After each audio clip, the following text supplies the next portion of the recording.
Greetings, everyone. Pete Pardo here from Sea of Tranquility. Welcome to another episode of Ranking the Albums. Happy Sunday, everybody. Today, in the co-captain's chair for this long overdue ranking of Joe Bonamassa, Mr. Rick LaBonte from up in Canada.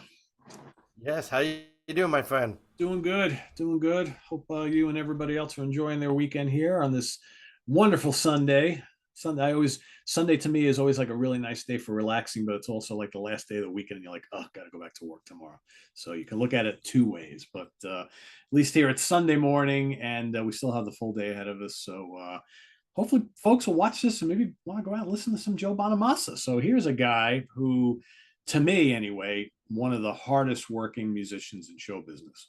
I mean, this guy, since he burst on the scene in the early '90s as a part of that kind of like little super group of youngsters called Bloodlines, right? With Barry Oakley Jr. and Miles Davis's nephew, I forget his name. And as he was a teenager at the time, and then in I think year 2000, he released his first solo album, and he's been really busy since then. 15 studio albums, probably just as many live albums. Usually, it's like 18. how many? 18 live Okay, so albums. more live albums. Okay, And yeah. then he So has 15 of those are DVD available, like something like this, you know. right, Every about 15 of those, and there's only three live albums that don't have any video to support it. right, right. And then plus he's got the studio albums with Beth Hart. So there's those. Yeah, Yeah, three of those. Don't Explain, Seesaw, and my favorite, Black Coffee. yeah, Black Coffee is really good, and he's got all sorts of other projects and guest appearances. So usually every year you can expect either a studio album or a live album from Joe. What I like about his live albums, and we're not talking about the live albums today, but what I like about the live albums is that most of them are different than the one that came before. He's not one of those guys that releases a live album every year, every other year with all the same songs because he No, plays different set lists when he tours all the time. So that's you right. can have 10 live albums and most of them are pretty different from each other, which is kind of cool. So, Yes. so we got 15 studio albums we're talking about today. This was very difficult for me because most of these albums are fairly similar in quality. The big difference with a lot of Joe's solo albums is that the early ones are mostly cover tunes sprinkled with some originals. Of the last bunch of years, he's mostly just been doing originals. That's So, right. depending on what you like, I think the older stuff, it's a little more guitar oriented because he's the new guy on the scene, young dude playing all the blues standards and classics and some blues rock stuff. And I think he's become much, much more of an accomplished songwriter and musician. He's got a big band now with Yeah. horns and all this kind of stuff. So the music today is a little different from the music of 20 years ago or 22 years ago. But I That's think right. It's that's more about the song than just the guitar, right. which you do still get the guitar for sure Yeah. because it's an extension of his personality. But Yeah. he's now a vocalist too, which was in the past he didn't rely on that as part of the toolbox in his show. He just relied on the guitar playing and his ability to be a historian. Sharing a little bit of history about music and all from the British invasion, the blues, and all the heroes. And I like the fact that when he does respect the heroes of any coverage that he doesn't do the obvious ones. He does something that it's unique to their catalog, but not something it's been overplayed, overdone. Right. So I like that about him. And when, of course, when you do those DVDs or live concerts that you're talking about, he'll specialize on that whole experience. Why he gives us that little history lesson. I guarantee Joe comes over my house and him and I gotta have almost the same CD collection. He's gonna say, "Oh yeah, I got all this," and I would even go further to say not just because he liked the Yardbird stuff, whether it's Eric Clapton's career, Jeff Beck, Jimmy Page, but the pioneers of this, Muddy Waters, B.B. King, Albert King, Elmore James. He would have all the same stuff that I have because for a lot of people who might not own that collection, just having these 15 albums, you got a dose of a pretty good history of what the blues did for America and for Britain. Yeah. And so I think anybody who don't have all those albums, you don't have to go far to say, hey, yeah, you do got a little bit of this, a little bit of that in your collection, and you don't even know it. Yeah, for sure. And I think too, we need to mention he's also a gearhead. I mean, Joe collects vintage equipment. Like he's got a ridiculous, the guy has been very successful. So he has spent his money on a lot of his money on vintage guitars and amps and all that sort of thing. So he's got like That's a whole right. almost like warehouse full of stuff for his little mansion, whatever it is that he's got. So the guy, he's just really really into gear, and nothing wrong with that. So No. so we got 15 solo albums. So we're gonna not spend a lot of time on each one of them, but Yeah. we're gonna go through the list as quickly as we can because it is a big catalog. And I'll have Rick kick us off with his number 15. Okay, so like what you said, a lot of the albums are very similar in production or his approach, but he does take a little path here and there. And so when I was doing this homework, and because we had some time, I really had a chance to go pretty deep. But it kept moving around because I like certain songs that stands out, and so I find that some albums did rank on 5 stars, some four. Uh, a lot 4.5 and a lot in 3.5. So that's what I did to help separate my category. And once I had all the 3.5s or the threes or whatever, because it's nothing bad album. There isn't a bad album, people. Any 15 of those, you're gonna get a good album. It's just is it the best one? We have to rank him some way. So me and Pete will have a hard time with this. But let's start with the first one. And I really love the art cover of this. It's one of my favorite covers of the album. It's called Dust Bowl, and it's basically off of that famous photograph that was done in the Great Depression in the United States of Kansas, or I think it was, where the Dust Bowl storm is coming. And so it's a remake and a painting for his album. But it's a good album, a great record. And one of my highlights are the Slow Train. I like the meaning of the blues, and of course he has some special guests during they do Freeze Heartbreaker with Glenn Hughes coming on board. Maybe that was the seed of the black country community or Oh, it whatever. was that was the You session. know what I mean? It definitely made some friends there that end up having a great super group, and that's another category. And by the way, Pete have done a ranking of that, and I agree with it totally. So check that out. And of course, he had some other guests like Vince Gill, and Beth Hart does sing backup on the song called "No Love on the Streets," which she also featured on their own album. But anyway, that's where I would go. Not because it's a weak album of any sort of imagination. It's just that some of these songs that I like on above just really stands out. And I just the highlight I had for you for this one, um, you know, got to start somewhere. But I do like the album cover, one of the best of the whole catalog, in my opinion. Yeah, absolutely. Yeah. Well, I mean, like Rick mentioned, you know, my ranking could change any day on this stuff. Yep, This was one of the harder ones because all these albums are really good. So there's no stinkers here whatsoever. It's, I guess for me, it's just like I look at the songs that have mostly covers, and I think, well, which covers do I like the most? So I'm going to go with his sixth album from 2007, Slow Gin, in my number 15. I know there's going to be people who are probably going to disagree with that, and that's fine. It's really good. Lots of covers on this, most of covers on this, but they're really well done. His covers are always great, regardless of whether he's doing blues or rock covers. Ball Peen Hammer is really good. One of these days, I love he that. does Seagull by Bad Company, which is really nicely done. Slow Gin, obviously, Jelly Roll. But I think like his on this album, his originals are really starting to shine a bit. You can kind of see the evolution from the first couple albums to like the middle of the catalog where he's starting to do more originals, and they're really starting to come out really really well. Like Dirt in My Pocket, I think is excellent. And then you got the more acoustic based songs, Richmond and India, which are also really really nice. So great album, great guitar playing, really good vocals, mostly covers, but still the couple of originals are pretty well done. So that is my number 15. And that's one of the things that made this job hard because, like you have said in many rankings of the previous shows, sometimes there might be a song that might be a little bit of a filler but the songs are so strong in the front that it just means a lot more to you. And I think it's also when I got these records, right? Because I was a young guy. I got them when he did year 2000. I got into him maybe when I was 24, maybe 2004, and so I kind of grew up with Joe, and so seeing all these albums, they also have a different impact when you heard it for the very first time. What I like about the later catalog is that you've seen him as a seasonal songwriter, but coming out of the gate like he did, you couldn't wait to see who else can he cover, who else can he play, and so I did like that album for that reason.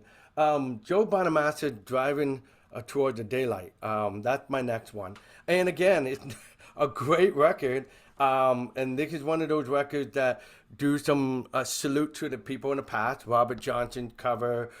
You get, Willie Dixon. You got to cover the poet of the blues. And, Howlin' Wolf is covered in here. So I like them because one of the things, I love the original guys. I'm a big fan of the Chess Masters and I took a lot of time studying it. So when I listened to him do it and his take, it's still fresh to me because, one, the production and all this. I love Kevin Shirley's work with him.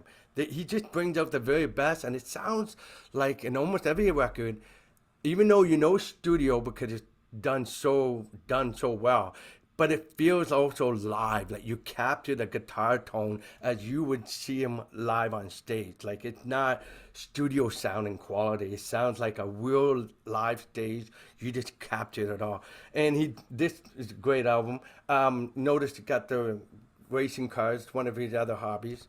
But again, this is a very successful record. And one of the things that you also know that Kevin Shirley is becoming a co-writer in some of these songs. Yeah. Depending on the record, because their friendship, they just got a great workflow together that they managed to, able to write songs. Yeah. Yeah, I think out of all the artists that Kevin Shirley works with, I like his work with Joe Bonamassa the most. I think it just the way he produces records, I think works best with this type of artist as opposed to some of the metal stuff he does. But that's a story for another day. My number 14, this was really tough to put it this low, and I really like this album a lot, but had to go somewhere. I'm going to go with his most recent album from 2021, Time Clocks. It's 15th album overall. It's got some great material on it. It's got Notches, which is a terrific opener. It's bluesy, it's bombastic. It's got these great female backing vocals. He has two or three female backing vocalists on all of on his most recent albums and live. That they're just tremendous. The Heart That Never Waits, really good rocker. The title track is really good. Questions and Answers. Curtain Call is a nice heavy rocker. It's got some Middle Eastern tones. He does these little Led Zeppelin or Tea Party style Middle Eastern hard rock, bluesy hard rock songs on his last couple albums, which I really like a lot. The Loyal Kind, also really good. Really, really solid album. I like it a lot. But again, got to put these somewhere, right? So yeah, absolutely, And again, I can't argue and debate. It's not one of those. That's not kind of the artist he is. He's very consistent. There is an evolution though, because we followed it from the beginning to the end. If you go in out of order, but if you really just randomly picked it, you won't be disappointed. Like he just delivered. My next one would be a great album, a kind of cool album cover, but it doesn't really match necessarily the album itself, but called Black Rock. It's again a few covers. I think I'm a favor in a lot of his. Like it don't hurt me to have covers if you deliver it well and you do it in a way that not everybody's done the same song, right. And that's what I like about these choices. He did it. Most people won't even know that it's original, and so it'd be like somebody hearing Aerosmith Train Kept a Rolling didn't know there was like two artists way before that. So anyway, in this case, Stealing Your Heart Away, a nice Bobby Parker cover. One of my favorite is his solo stuff, When the Fire Hit the Sea. He's done, again, expand a little bit in his penmanship during this time, but he got some great covers as well. Spanish Boots from the Jeff Beck group. Yeah, I love that. Otis Rush, 3 Times a Four. I mean, but the nice thing is about this record, and I think it hits me every time I get to it, and it's right near the 8th song, is Nightlife. Because B.B. King, if you know the story, he kind of discovered the guy. And when he was a young man, I think 12 years old, he opened up for B.B. King. Yeah. And so to have him featured him as a guest singer as well as player with Lucille on an album was awesome. Yeah. Well, don't put it away. That's my number 13 as well. Okay. That's There the only one I don't own for whatever reason. I must just have I thought I had every one of his albums, and I was like, oh shit, I don't have that. But yeah, I echo everything you said. So it's a pretty strong album. I mean, mix of covers and originals, and yeah, I mean, I really like It's weird how, occasionally he'll drop in some like kind of like Celtic elements, like the Quarryman's Lament. It's got flute, Yep. and that's kind of a cool song. What else? Look Over Yonder's Wall is a really good funky rocker. I love Steal Your Heart Away. I think it rocks. And I know A Yes. Place is also dark and kind of gritty. So it's a good album. Really is a good album. These are all good albums, but again, Yeah, it got to go somewhere. I yeah, hear ya. yeah. My next one is Blue Deluxe. I really like this record. I mean, of all the most covered to this record, it's got a lot of my favorite ones. Like if I were to pick, like if I was asked to do a blues show and you play some of your favorite covers, he covered some of the great ones. You Upset Me, Baby, that's BB King, and to come up with that, Johnny the Hooker, Burning Hell. The Blue Deluxe, my favorite one from Truth, right? Jeff Beck, Truth, and I love when Rod Stewart give that delivery. Now, I have to admit, hearing him singing it versus my, the Rod Stewart version, Rod got it in the bag, you know what I mean? But the fact that he puts that as a singer and guitar player personality into it, it sounds great. And then, of course, he had to cover Buddy Guy, which is Man of Many Words, which is, I'm a big fan of Buddy Guy. And then he has his own stuff, but he made sure he covered everybody from Emma James, Albert Collins, Robert Johnson. So this is a heavy cover record. And from my understanding, this wasn't actually supposed to happen. It was in between another recording, which he was going to do original, and they just, but he had jammed so much of this that they said, you know what, you could make an album with this leftover stuff. So that's my understanding that he actually had a lot of recording and he just let it out. Yeah, that's a lot of people cite that as one of their favorite albums from him. So. Yeah, it is definitely a blues deluxe. I love that Oh title. yeah, yeah, it is. All right, my number 12 from 2004's fourth album overall is Had to Cry Today. And of course, Had to Cry Today, of course, is a cover of the Blind Faith classic, which done really, really well on here. Very well. Again, a lot of covers on here, a few originals. You got Never Make Your Move Too Soon is another BB King song, which is done really well. You got Traveling South, which is Albert Collins classic. What else you got here? Reconsider Baby is a great, great slow blues song from Lowell Fulson.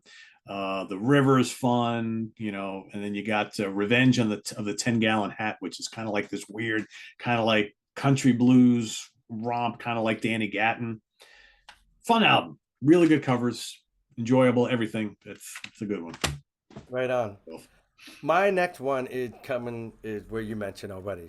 Slow, slow. How do you say it? Slow So, gin, right? yep. Slow gin or slow whatever.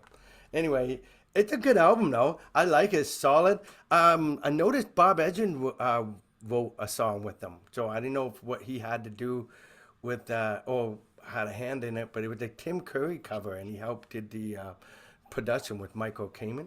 So that was different. But of course, you can know he did the obvious John Mayall, which he didn't cover. So I like with the fact that in many cases, when he covers a blues artist, he only do that one or two, and that's it. And then he moved on to another person. So, but he gave another Paul Rogers a song, of course, but they were from the Bad Company catalog. And Seagull is a great version of this song, knowing that I always hear it as acoustic and voice with Paul Rogers.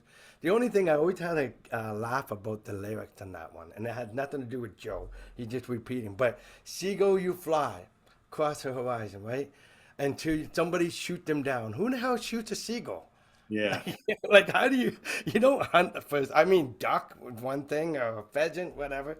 But anyway, but it's metaphorically saying that there's a freedom of a bird, but society and the way authority is would shoot it down. Somebody will ruin its happiness. I don't know. But anyway, but I love the musical approach to it. He did expand it. So if you're gonna do Seagull and you're not Paul Rogers, you have to do what they did. I thought that was a very creative way of making that tune. And then they did Around the Bend, which I believe they did that twice in the catalog of that song. One version acoustically and one sort of more Willie Jennings style. But anyway, good album. Yeah. As is my number 11 from 2002, his second album, So It's Like That. And this is interesting because there's no covers on this at all. This is all Bonamassa and collaborators. He co-wrote, I believe, every song on here with someone else, which is kind of a total change of pace from the first album and the few that came after it. And it's pretty strong. There's some good stuff on here. You got My Mistake is a really good kind of like pop rock song. Lie number one is terrific. It's just heavy, searing blues rock. You got So It's Like That, which has got like a kind of like a nice like Stevie Ray Vaughan like slow blues shuffle. I mean, here's the thing about Joe, and I think the folks who have criticized him over the years have basically said that on in his career, he mimicked BB King and Stevie Ray Vaughan too much. And then later in his career, he mimicked Eric Johnson too much. And I know there are plenty of people who say that Joe doesn't have his own original voice, which I don't really agree with. But I mean, I can see where people are coming from. But I think he has discovered himself in recent years, vocally and from a guitar standpoint, where he doesn't need to sound like anybody else. Or, Joe is all about showing his influences. He always talks about how much he's into all these different bands and artists, and he wears his influences on his sleeve. So I don't think he's doing it purposefully. He has studied the greats, and this is what he does. But yeah, there's lots of good stuff on here. It's I think if you like hearing him do his take on the classic blues, this album is a little different because it's got all sorts of different styles on here. But it's great stuff, though. There is some great stuff on here. Pain and Sorrow is a good, like, nice long piece with a just Herculean guitar solo. So that might be one for folks to check out. But yeah, So It's Like That, 2002. Very good. Good explanation. I gotta say, Joe, when you look at the guy, right? Look at him. He looked like somebody who could be at your pharmacy. He could be the guy that's delivering your insurance, or he could be the doctor, or he could be just a guy going to work in Wearing an a auto tie and parts. glasses. He's Yeah. a normal guy. So it's amazing that so he's not a kind of guy that, hey, I'm a rock star. Look at me, I'm the shit. He's not that guy. He's not that vanity, but he does tip off his hat. But he's very successful, and he dressed successful because he is now, and he should be. And he's always a class act. But when you walk out in the street, you wouldn't know this guy is so gifted the way he is. And so so people, you can't judge a book by its cover, and don't think you got him figured out by one album, because like you said, he has his own voice and his own guitar. He actually have a whole career of showing you that these are his teacher, and they're all in his DNA now. And I mean, there's a lot of people. BB King can never be Buddy Guy, and Buddy Guy can never be, Jimi Hendrix. But you know what? This guy's close to be able to touch all those people. Yeah. And that's pretty clever. And that goes to show you his respect as a student. When that comes in line, it wasn't something you already mentioned. I had to cry today. Good. One of the things that you use, if you use a song title of a cover, it's not used in another album. So this is kind of cool to have an album called based off of Blind Faith like that. I don't have to mention anything else on this one because you have mentioned the similar songs that I like. Like I said, it's just another version of some of these songs, and he does it really well. And he's showing us that he got a different vocal range. But one of the things I do like to mention that you didn't was Johnson 61. It's only 48 seconds, sweet little guitar, but I love it. And I love it when he brings that into his live performances as well. Yep. Cool stuff. All right. The top 10. You and Me from 2006, fifth album. His guitar tone is immense on this album. It's really good on most of these albums, but here it's just amazing. You got High Water Everywhere from Charlie Patton, great cover of that. You got Bridge to Better Days. You've got a killer rendition of Led Zeppelin's T for One, which is really good. And what's really cool about it is when he's playing the guitar solos, he's not playing them like Jimmy Page. He's playing them almost like Robin Trower. He's got like the univibe going and then the wah-wah. And I'm like, wow, it's kind of interesting to do that sort of a tone instead of trying to copy Page's licks. He's adding this little Trower type of thing in there, which I think is really cool. He does a rendition of Django from Django Reinhardt on here. Really good. He does a little Steve Ray Vaughan stuff. He does, I Don't Believe, the Bobby Blue Band classic. So yeah, this is a good album. This is a guitar album for sure. A lot of great guitar solo on here. It's quite good. So again, mix of covers and original stuff, but quite good. You and Me. Now, wouldn't that be the first one Kevin came on the scene to do? That is possible. Yeah, it is Kevin Shirley. Yeah, you might be right. I think that was his first record before they learn to know what each other can do. But that's my next album, by the way, and I think it's great. I love it. I like the album cover. Talking about you and Martin's hot cover album cover, that would probably Yeah. qualify. Yeah. But anyway, you mentioned the right tunes, and I did like the fact that I think T for One is one of the most underrated or most least played Zeppelin tunes of the blues, and so it's nice that he did that. And maybe that one and I'm Gonna Crawl, probably one of the most underrated blues songs of Zeppelin that people don't think of right away. And it Yeah. was nice to have him cover that. And not only that, I enjoyed him doing one of my favorite blues artists, buddy, is Sonny Boy Williamson, Yeah. and he did Your Funeral and My Trial. Very unpolitical correct today, but it was a really truly captured that vibe. And then Tore Down, another famous song that's been covered by a lot of people. He also did a Bobby Bland cover, I Don't Believe, which he did an amazing job as well. Yeah. Some good stuff on there. All right. Next up, number 9 from 2018, his 13th album is an album called Redemption.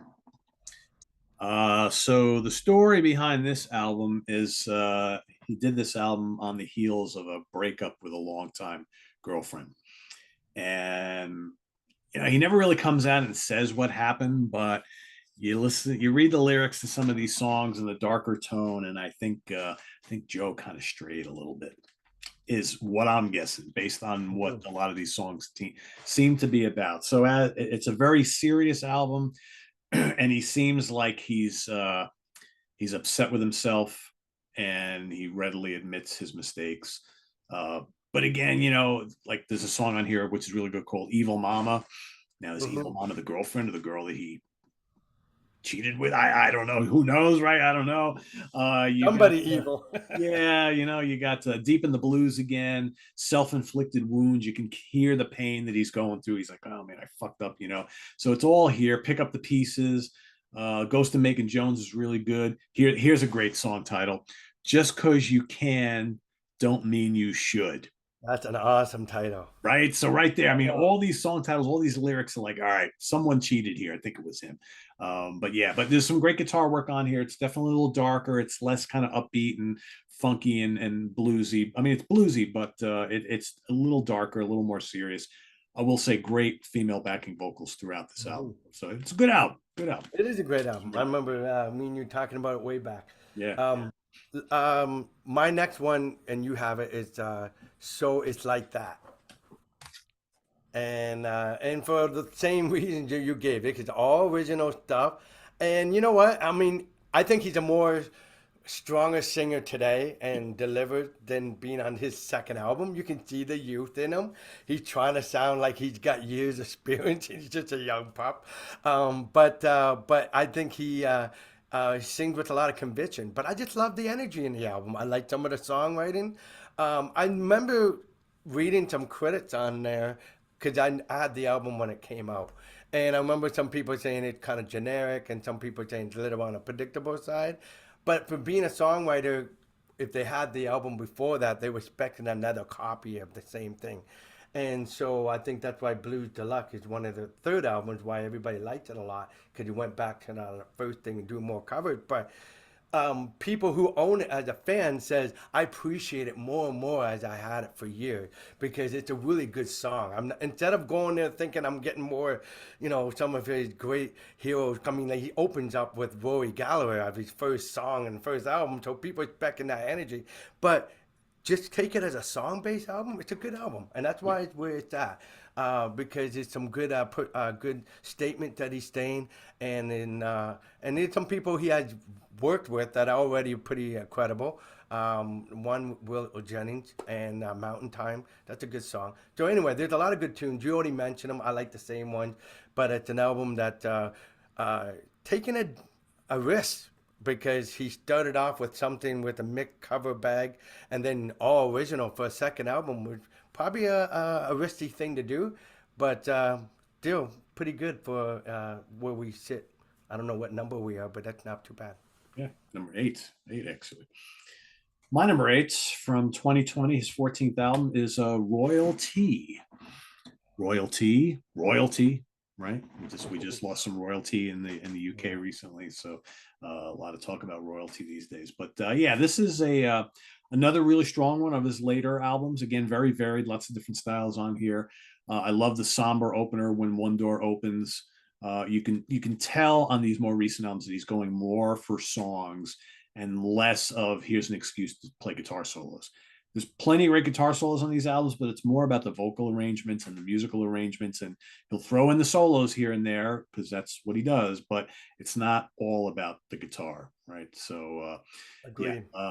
And there's, you got the title track is really good. Why Does It Take So Long to Say Goodbye is another really good one. High Class Girl is kind of like a lost long Booker T and the MG song. That's a lot of fun.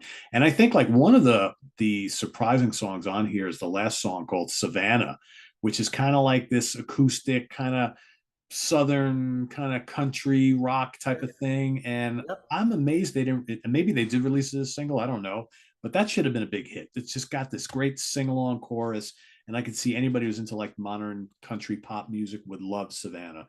Really, Yeah. really catchy. It's accessible. It sure is. It's But a it's so different as the last song. yeah, yeah.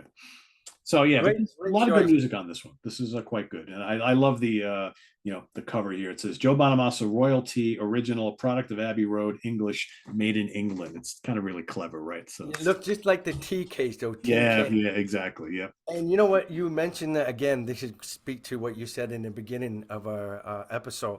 Is the very fact that he's a historian and loved gear. Going to Abbey Road was the part of the trip. Just the idea, because he was just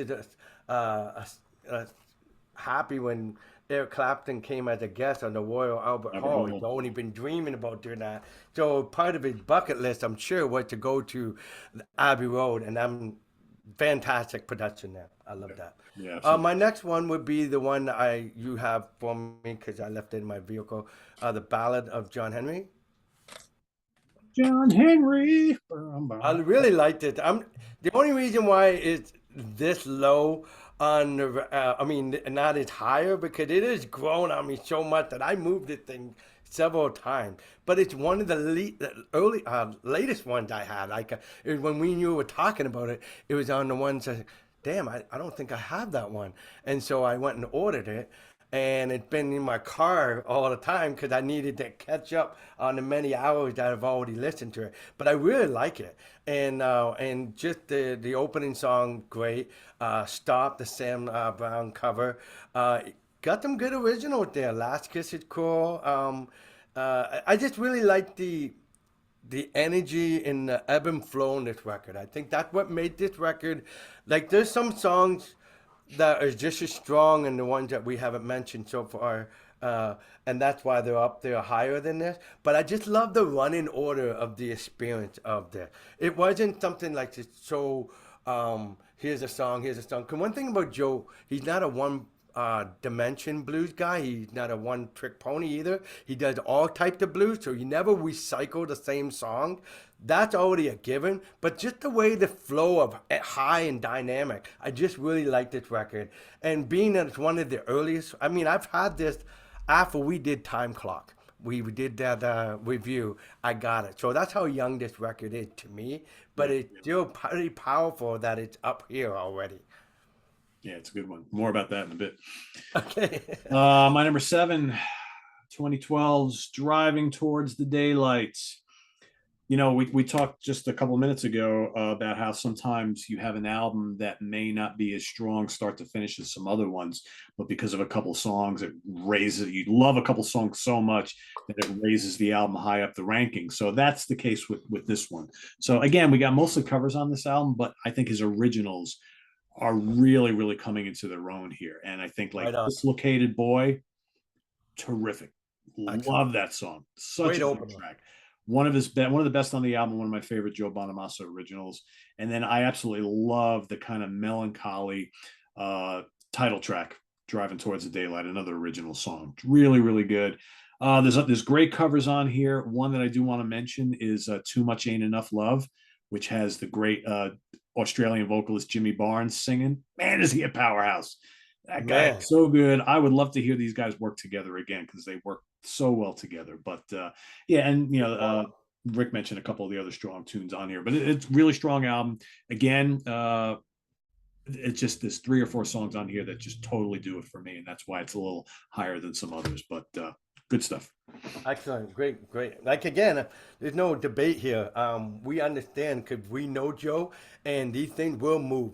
'Cause sometimes if you don't hear that album for a while, it's gonna move up in the shuffle because Yeah. you appreciate. Oh man, I missed that. This is my next one is Redemption, and this is a special. It gets a little higher than yourself, and like you said, it's a great solid record. All the tunes that you mentioned are my favorite. I also like Love is a Gamble and that.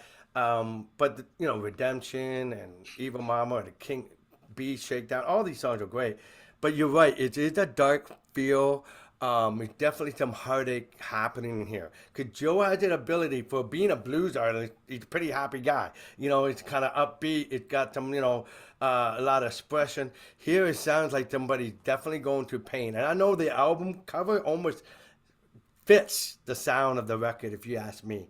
But I said, one thing, when it came out, it was awesome, and it ranked up high in the blues charts and everything. But what I like about this is that we've already got the gunslinger, guitar hero guy now. Now we're getting more the artist from here on in.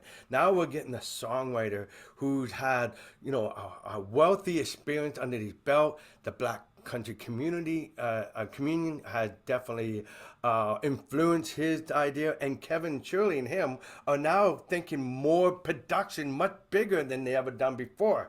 They're doing things that they want to do that they haven't done. So this is a period where I'm thinking it's more about the album and the collection of songs than just showing you the artist that he was taking the hat off in the past. And that's the different Joe, and I welcome it because we got a 15 album. You don't need to recycle that kind of stuff. And I love the fact that he's going in this direction. And every album from here on, it's been drastically different. Production just as wonderful as far as ear candy goes, but it's still a different experience. Yep. Yeah, absolutely. All right, number 6 for me from 2014, his 11th album is Different Shades of Blue. I call the bicycle album. All originals on here except for a quick cover of "Hey Baby, New Rising Sun" by Jimi Hendrix, which is well done. But I'm almost like, why bother even having it on here? I don't know. Yeah, it's only like a minute or something like that. Yeah, it's like, just give us another original. But yeah, but it's cool. But yeah, there's some great tunes on here. Oh, Beautiful, absolutely cranks, really good song. Love Ain't a Love Song is a terrific drive and funky rock song. It's got It horns, is. the great Reese Winans on keyboards. So good. In fact, there's a lot of really great uses of horns on this album, which I think is really cool. This is more of kind of like a funky blues album. Yes. His solo on Never Give All Your Heart is tremendous. This is, to me, one of his strongest albums when it comes to, the horns and the great vocals and guitar. There's like everything on here. Right Really, on. really good. I listened to this a lot when it first came out, and that's why it's pretty high for me. So, number 6, Different Shades of Blue. Well, that's my next one, and I love it. And you picked the exact same songs I highlighted, so that's awesome. That's awesome that you covered that. And like what I like about this record is, like you said, it's gotten bigger. You got more of a dream team on the band. I mean, you got the Double Trouble's keyboard player on there. I mean, you got a lot of history coming into this record. But what I like about it is Kevin Shirley and him approaching it, how they record the instrument and the horns, and yet everybody has a spot. It's nothing. It's so much going on. I mean, I'm sure he's using like 64 track, but you hear everything. Nothing gets squashed. I loved it. Yeah, good stuff. All right, number 5. Let's do the debut, A New Day Yesterday. So yeah, once again, he names his album on a cover of a great song, which is on here. This is from 2000. Of course, A New Day Yesterday is the old Jethro Tull classic. There's some great covers on this. Again, this is a little different because he's picking like kind of blues rock covers as opposed to all like blues standards. So here you've got, and Tom Dowd produced this, which is really kind of cool. You mentioned Cradle Rocks by Rory Gallagher is on here. Cranks. Walk in My Shadow by Free, Cranks. You got the Tull cover on here as well. There's a couple of originals on here, which are okay. They're nothing spectacular. But there's Wah Wah guitar solos on here. There's Albert King's Don't Burn Down That Bridge, which is really rocking. Really good album. And for a young guy, because again, I think he's what, 45 now, 44. So this was 22 years ago. So he was in his, he's in his young 20s here. You can tell, right, how young he looks. He's kind of still got a little bit of a teenage chubbiness going on there, but really, really good album. If you wanted to hear him just cutting loose on bluesy rock stuff, that's one of the best albums to get. So That's awesome. I don't have that version. I have the 20th anniversary Kevin Shirley production. oh, okay. So I don't know what to compare because I never heard it that way. Again, I had a cassette, so back in the day I had the original thing, but I don't remember if it's changed that much. But when I got it in the CD world, which was a little later, maybe 5 years ago, I finally realized I don't got that record since I got that cassette back in the day, and it's unbelievable sound. I mean, that's why it's a little higher than what you got because I was blown away. The production was awesome. So maybe it's almost a different experience if you hear what Kevin did. But anyway, my next in line is Blues of Desperation. I really liked this album. It went up and down, up and down. It was like a seesaw. I really like this record. It does feel, you know, he's really coming out of his own to show, if he's gonna start going in a direction that we know he is today. He said, okay, let's throw it all in here to show my last of blues and my own songwriting, and so I find that he really expressed himself really great, and there's more of his own material, and he's getting stronger. And if you notice in my catalog, almost the more dominant records of his own material is now really starting to show Yeah. because I'm really impressed with his songwriting now. Yep. All right, my number four is third album from 2003, Blues Deluxe. Again, I think, it's funny. I was just looking at my notes real quick, and I think now I know a reason why so many people pick this as their favorite. This is kind of like his Stevie Ray Vaughan and Double Trouble album. Oh, for His sure. playing is very much in the style of Stevie on here. And again, some might say it's kind of derivative, but he was young and that he was going through these phases. And if you like the classic 80s albums from Stevie Ray Vaughan, this is the album for you. It's mostly old blues standards, a couple of originals, but You Upset Me Baby is classic on here. Burning Hell is great. Blues Deluxe is great. Buddy Guy's Man of Many Words. Yeah, it's just a terrific like modern day blues album, right? So if I you agree. like that sort of thing, I have to rank this kind of high because it is really kind of fun.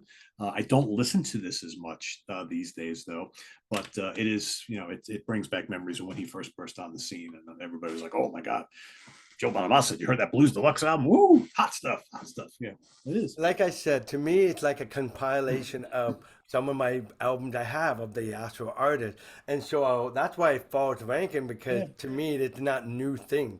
The next few albums, it's new for me the way how he delivered, and I think that's why it's so high.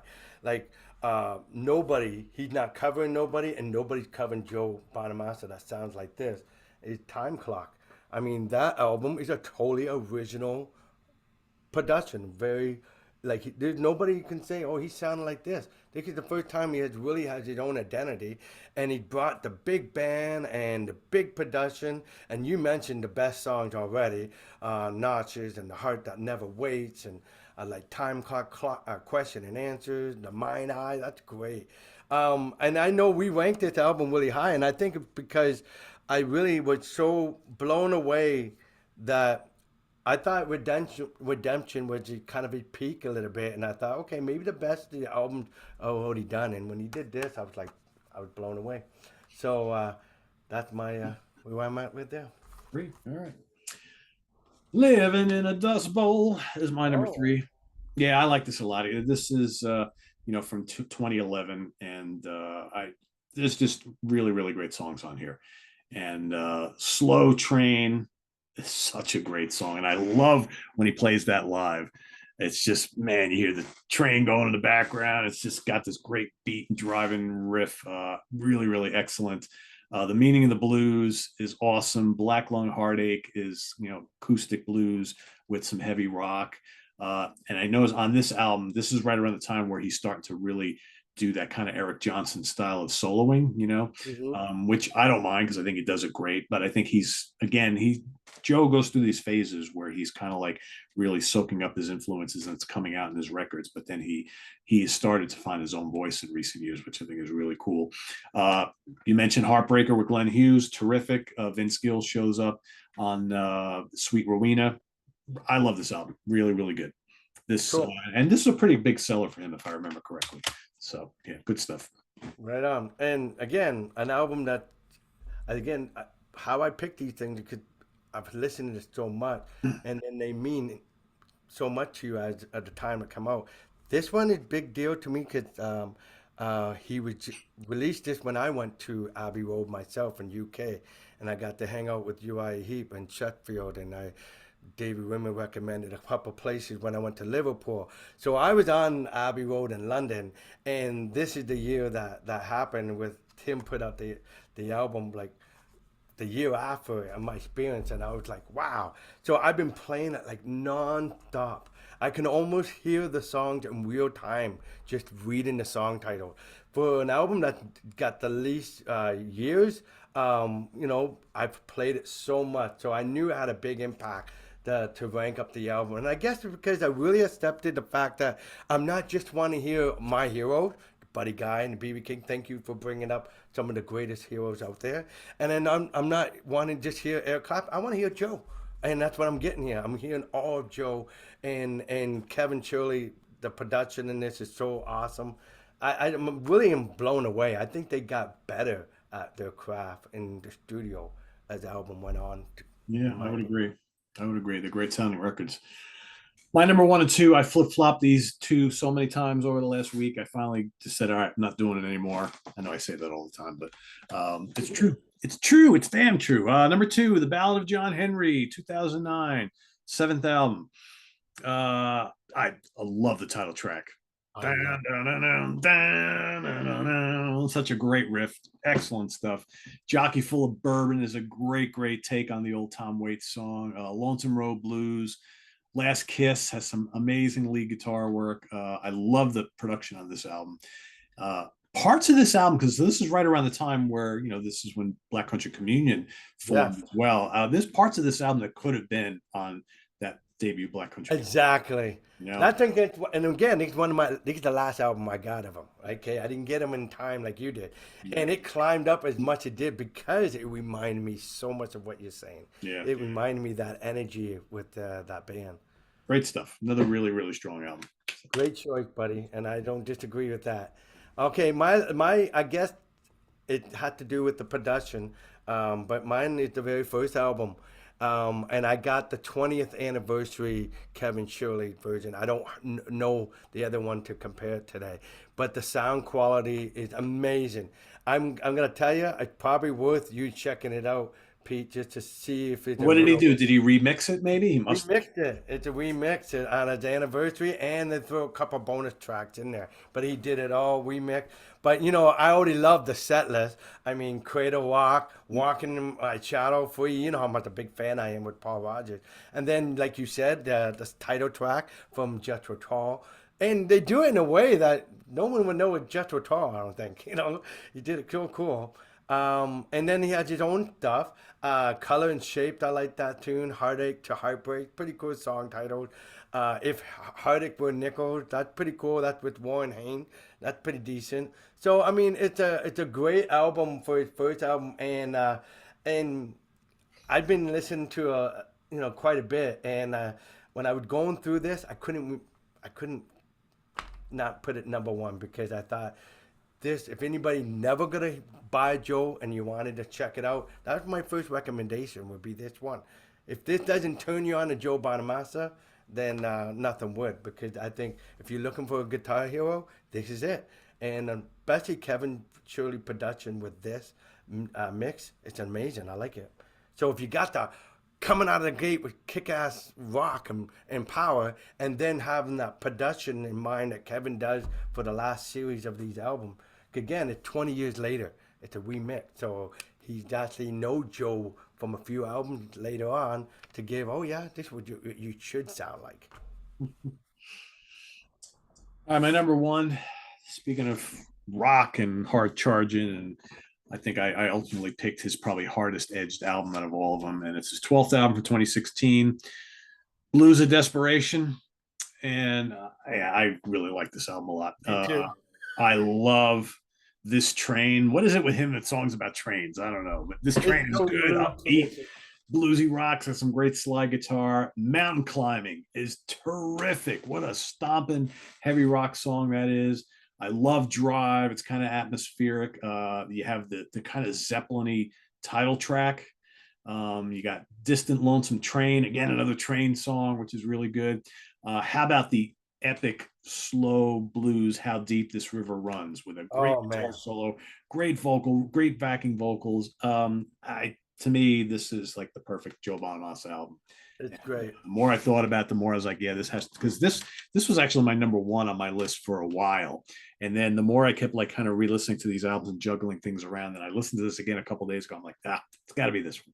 It's got to be Well, I this don't blame you. I couldn't, like again, it's a great record. Uh, those songs that you picked was great. Yeah, I would have a hard time. This won't stay the same. I'm saying that now because that's what I just got. I rated everything, but give me a couple months and these easily can be moved around because one. they're so strong Well, that's the material. thing. I mean, so people are going to watch this and be like, "Well, all right. Well, where should we start?" Well, just start any of them. It really doesn't matter. I mean, I think if you pick any of our top five or top 10, it's like they're all really good. They're all good. There's no stinkers here at all. And here's my pick that I got from Joe There in you go. Toronto. I went to that show. I told you, I went in there and the lights just came out. We were just made it in time because of traffic jam. And I said to my buddy, because it's like a way down there, and I said, dude, I'm going to go and get a guitar pick before the show's over. And not only did I got a set list and I got a guitar pick, and he handed it right to me. It's like right there. And it's really small. It looks like something you would use in a mandolin or a small, small instrument, actually. Yeah, he likes the small picks. He's great live. If you ever get, for folks watching, if you have not experienced Joe Bonamassa live, he puts on a great show. It's easily 2 hours plus every night. He's got a great band, plays different songs Super band. all the time, and it's a lot of fun. A lot of fun.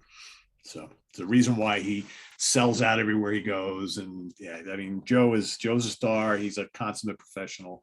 And yeah, so there you have it, Yeah. everybody. And he'll Ranking give the you your albums money of Joe worth. Bonamassa. Rank them as you like them in the comments below. If you want to tackle all 15, go ahead. If you want to pick your top 5, top 10, whatever. And if you're not familiar with his music, go out and listen to a couple of these albums. Come back and let us know what you think. That's the important thing. If you haven't yet discovered this guy, go out and do so. There's lots to like in this catalog. So thanks for watching, everybody. Please hit that like button before you leave. Very important. And visit us on the web at www.seaoftranquility.org. We're on Facebook. We're on YouTube. All together, all the All damn the damn time. time. Thanks for watching, everybody. We'll see you tomorrow on the Hudson Valley Squares. For Rick LaBonte, I am Pete Pardo. Tune in for another Ranking the Album show next Sunday. Till then, have a good rest of the weekend, everybody. Take care. Take care.